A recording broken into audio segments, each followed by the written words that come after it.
Bonjour, ces étudiantes et étudiants. Je me nomme Kira. Je suis étudiant en troisième année de lettres modernes à l'université Cheikh Anta Diop de Dakar au Sénégal. J'espère que vous avez passé une bonne semaine. Aujourd'hui, nous allons faire notre deuxième leçon intitulée la première déclinaison des noms. Mais avant d'attaquer la leçon d'aujourd'hui, nous allons d'abord corriger l'exercice de maison de la semaine dernière. Exercice de maison. Donnez la fonction et le cas des mots entre parenthèses. 1. Rome. Fonction apostrophe ou interpellation. Cas vocatif singulier. 2. Des ennemis. Attribut du sujet. Nominatif pluriel. 3. Des atteignés. Complément du nom. Génitif pluriel. 4. Le fils. Apposé à César ou bien tout simplement apposé. Nominatif singulier. 2. Romulus. Complément du nom. Génitif singulier. Son père. Complément d'objet indirect. Datif singulier. 5. Des prêtres. Sujet. Nominatif pluriel. Ici, des prêtres, ce n'est pas un COD, mais il est sujet inversé. Il faut faire très attention avec les tournures impersonnelles. Il y avait, c'est un devoir, il est important, il faut. Quand vous avez ces tournures, sachez que il que vous avez là-bas, c'est le sujet apparent. Ce que vous considérez comme le COD, c'est le sujet inversé et c'est le sujet réel. 6. Aux hommes. Complément d'objet indirect. Datif pluriel. 7. Sur le champ de bataille. Complément circonstanciel de lieu. Ablatif singulier. 8. Leur liberté. Complément circonstanciel de but. Ablatif singulier. Donc, c'était tout pour l'exercice de maison de la semaine dernière. Nous allons entamer notre deuxième leçon intitulée la première déclinaison des noms. Nous allons d'abord voir les différentes déclinaisons en latin ou les différents groupes de mots en latin. En deuxième point, nous verrons comment trouver le radical d'un mot en latin, qui est très important à savoir. Et nous allons passer dans l'étude de la première déclinaison proprement dite, avec ses remarques, ses pièges à éviter. Avant de terminer, nous allons faire un exercice d'application pour voir si vous avez bien assimilé la leçon. Et comme d'habitude, avant de se dire au revoir, je vous donnerai des exercices de maison à faire pour la semaine prochaine. Sans plus tarder, nous allons commencer. Leçon 2, la première déclinaison. Premier point. L'ensemble des formes que le mot peut prendre s'appelle une déclinaison. Chacune de ces formes s'appelle un cas. Donc, certainement, on vous a dit toutes les formes, le mot, toutes les formes qu'il peut prendre, on l'appelle une déclinaison. Mais chacune de ces formes, on l'appelle un cas. Deuxième point. En latin, le lexique vous est donné comme suit. Que ce soit à l'examen ou pendant les exercices. Soit on vous donne le nominatif singulier du mot, plus le génitif singulier du nom, plus son genre et plus la signification en français. Ou bien on vous donne le nominatif pluriel, plus le génitif pluriel, plus le genre, plus la signification en français. Parce qu'il y a certains mots en latin qui ne s'emploient qu'au pluriel. Donc pour eux, on vous donnera leur nominatif pluriel, le génitif pluriel, le genre et la signification en français. Bien vrai que ces mots peuvent être au pluriel en latin, mais ils n'ont pas forcément un sens pluriel en français. Ils peuvent avoir un sens singulier en français. Troisième point. En latin, il existe 5 déclinaisons reconnaissables à la forme du génitif singulier ou pluriel. Parce qu'il y a certaines déclinaisons, vous pouvez avoir le nom qui s'emploie uniquement au pluriel. Mais il y a des noms qui s'emploient au singulier comme au pluriel. 1. La première déclinaison, elle concerne tous les noms latins qui ont comme génitif singulier aie ou comme génitif pluriel arum. 2. La deuxième déclinaison, elle concerne tous les noms latins qui ont comme génitif singulier i ou comme génitif pluriel aurum. 3. La troisième déclinaison, elle concerne tous les mots latins qui ont comme génitif singulier is ou comme génitif pluriel ou ium. 4. La quatrième déclinaison, elle concerne tous les mots latins qui ont comme génitif singulier us. 5. La cinquième déclinaison, elle concerne tous les mots latins qui ont comme génitif singulier ei. Vous verrez que en ce qui concerne la quatrième déclinaison et la cinquième déclinaison, je ne vous ai pas donné la forme du génitif pluriel pour reconnaître s'il appartient à la quatrième ou la cinquième. Parce que sachez que dans la quatrième et la cinquième déclinaison, la plupart des noms que l'on emploie là-bas, ils sont au singulier comme au pluriel. Passons à notre troisième point. Comment trouver le radical d'un mot en latin, qui est très important à maîtriser. Pour trouver le radical d'un mot en latin, on prend la forme du génitif singulier ou pluriel. Ça dépend. Si on vous a donné le nominatif singulier, génitif singulier, vous prenez la forme du génitif singulier dans votre lexique. Mais si c'est la forme du nominatif pluriel, génitif pluriel, vous prenez la forme du génitif pluriel. Une fois qu'on a le génitif singulier ou pluriel, on enlève la désinence. Comprenez? Exemple. Rosa, aie, féminin, la rose.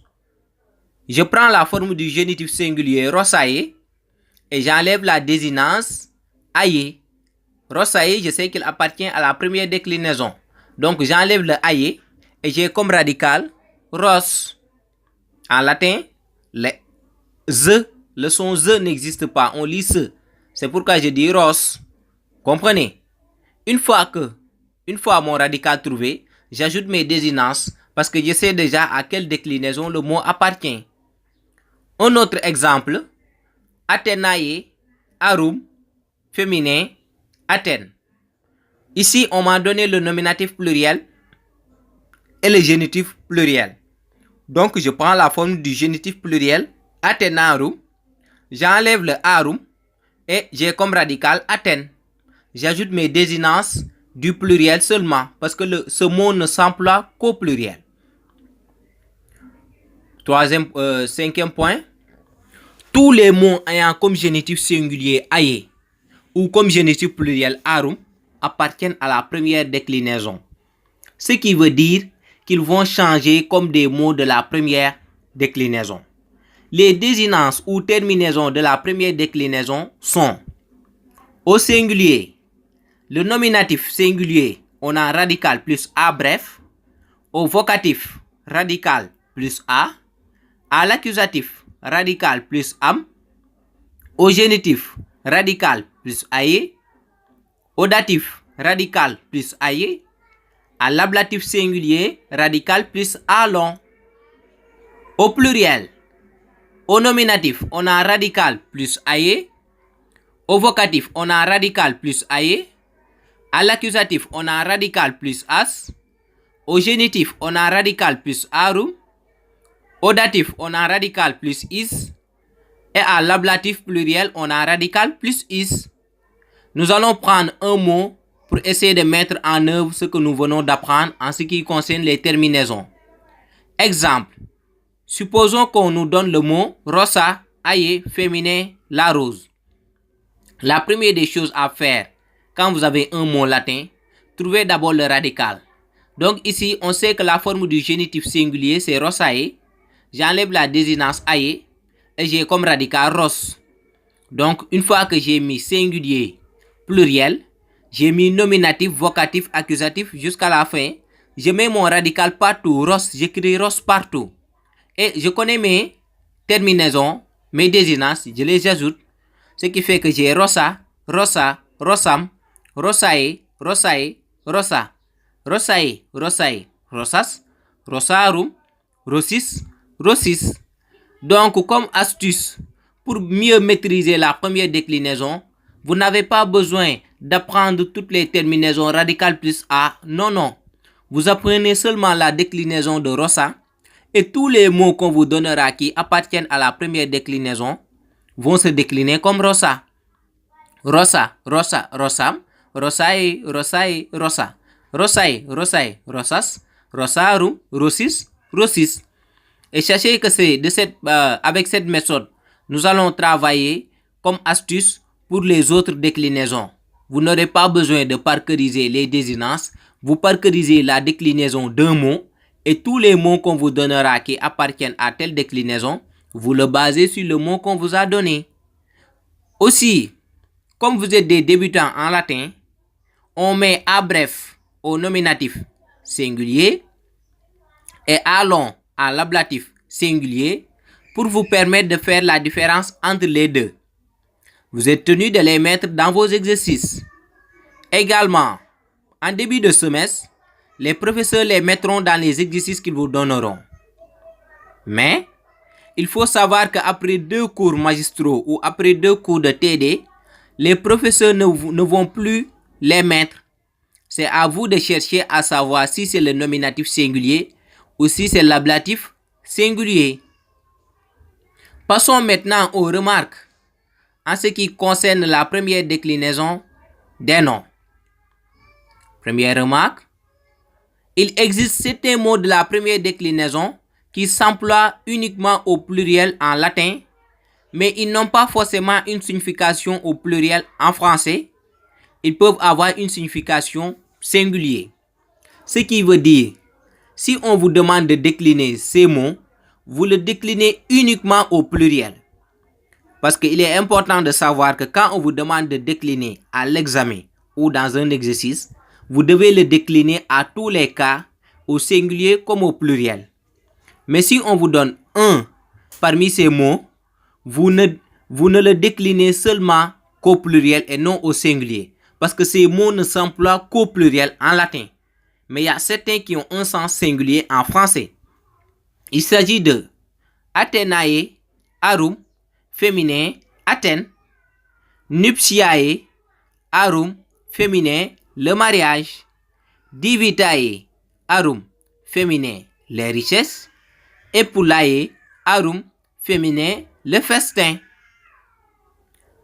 Deuxième remarque, certains mots en latin n'ont pas le même sens au singulier qu'au pluriel. Vous avez vu que rosa, si je dis rosa, nominatif singulier, ça signifie la rose. Si je dis rosae, ça signifie les roses. Donc il y a le sens de rose qui est là, que ce soit au singulier comme au pluriel. Mais il y a certains mots en latin, ils n'ont pas le même sens au singulier qu'au pluriel. Il s'agit de copia, aie, féminin, l'abondance, quand il est au singulier. Copiae, arum, féminin, qui signifie les troupes, quand il est employé au pluriel. Fortuna, aie, féminin, le sort, quand il est employé au singulier. Fortunae, arum, féminin, les richesses, quand il est employé au pluriel. Si à l'examen ou à un exercice, on vous donne un exercice de traduction à faire, et là il y a le mot sort, donc vous allez employer fortuna, vous le déclinez au cas correspondant. Mais si ça concerne les richesses, vous travaillez avec fortunae, arum, vous le déclinez uniquement au pluriel, vous regardez le cas qui vous arrange. Troisième remarque, la plupart des mots de la première déclinaison sont féminins en latin comme en français. Mais il existe une petite minorité de noms qui sont masculins comme les noms d'hommes et les noms de profession d'hommes. La première déclinaison, presque tous les noms qu'on emploie là-bas, ils sont féminins. Mais il y a certains noms, une petite minorité, qui sont masculins. Mais même s'ils sont masculins, ils vont se décliner comme rosa. Il n'y a aucun changement par rapport à ça. Qu'il soit masculin ou féminin, l'essentiel c'est qu'ils appartiennent à la première déclinaison. Qui sont ces noms de la première déclinaison qui sont masculins? On a Catalina, Aye, masculin, qui est un prénom d'homme, Catalina. Numa, Aye, masculin, Numa, prénom d'homme. Agricola, Aye, masculin, le paysan. Nauta, Aye, masculin, le marin, qui va donner en français nautique. Atleta, Aye, masculin, l'athlète. Poeta, Aye, masculin, le poète. Agricola, Aye, masculin, le paysan. Donc, nous voici au terme de notre deuxième leçon intitulée la première déclinaison des noms. J'espère que vous avez bien compris la leçon. Pour toute question ou suggestion, laissez un commentaire sur ma page YouTube ou sur ma page Facebook et je ferai une vidéo spécialement pour répondre à toutes vos questions. Sans plus tarder, nous allons passer aux séances d'exercice d'application pour voir si vous avez bien assimilé cette leçon.